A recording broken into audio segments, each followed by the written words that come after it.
నాకు సంబంధించి సిరాజ్ అనే ఒక అబ్బాయి షేక్ సిరాజ్ మీ అందరికి కూడా తెలుసుంటాడు. నాతో తిరుగుతూ నా మీటింగ్స్కి ప్రెస్ నోట్స్కి నాకు సహాయపడుతూ ఉన్న అబ్బాయి. అక్కడికి శ్రీధర్ రెడ్డి గారు, రూరల్ శాసనసభ్యులు శ్రీధర్ రెడ్డి గారు ఒక అతన్ని అక్కడికి పంపించి ఇక్కడ ఎవరెవరు వచ్చున్నారు అని ఫోటోలు తీస్తూ అదంతా చేస్తూ ఉంటే సిరాజ్ అనే అబ్బాయిని అడిగారు, ఎందుకు వచ్చావు ఇక్కడికంటే నన్ను రూరల్ శాసనసభ్యులు శ్రీధర్ రెడ్డి గారు పంపించారు, నువ్వు జాగ్రత్తగా ఉండు బ్రదర్ అని సిరాజ్కి చెప్పడం జరిగింది. ఆ మీటింగ్ అంతా కంప్లీట్ అయిపోయిన తర్వాత, విఆర్సీ దగ్గర మీటింగ్ కంప్లీట్ అయిపోయిన తర్వాత సిరాజ్ మా దగ్గరకు వచ్చినప్పుడు ఈ మాట నాకు చెప్పడం జరిగింది. జాగ్రత్తగా ఉండు సిరాజ్, బయటికెళ్ళు ఉండమని చెప్పడం జరిగింది. జాగ్రత్తగా ఉండమని చెప్పడం జరిగింది. ఆ అబ్బాయి అప్పటి నుంచే ఫోన్ ఆఫ్ చేసుకొని ఎక్కడికి వెళ్ళాడో మాకు కూడా తెలియదు.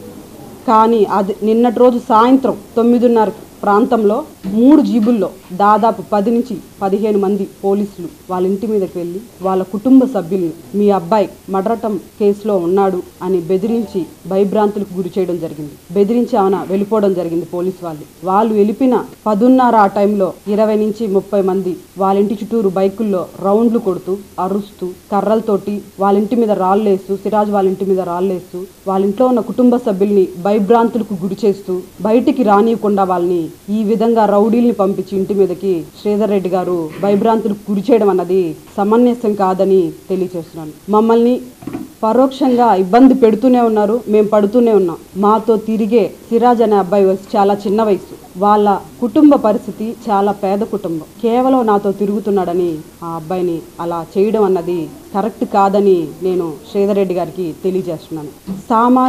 సామాన్య కుటుంబానికి చెందిన వాళ్ళ మీద ఇలాంటి బల ప్రదర్శనలు చేయడం అన్నది కరెక్ట్ కాదని నేను తెలియచేసుకుంటూ, ఈరోజు నా గిరిజన నాయకులకి నేను వాళ్ళ గిరిజన బిడ్డని అని నాకు ఈరోజు ఇంత మా గిరిజన నాయకులు కానీ గిరిజన కుటుంబాలన్నీ కూడా నాకు సహకరిస్తూ నాకు అండగా నిలిచినందుకు, నెల్లూరు నగర ప్రజలందరికీ కూడా వారందరి ఆశీస్సులు నా మీద ఉన్నందుకు వారందరికీ కూడా నేను చేతులెత్తి ధన్యవాదాలు తెలియజేసుకుంటూ సెలవు తీసుకుంటున్నాను.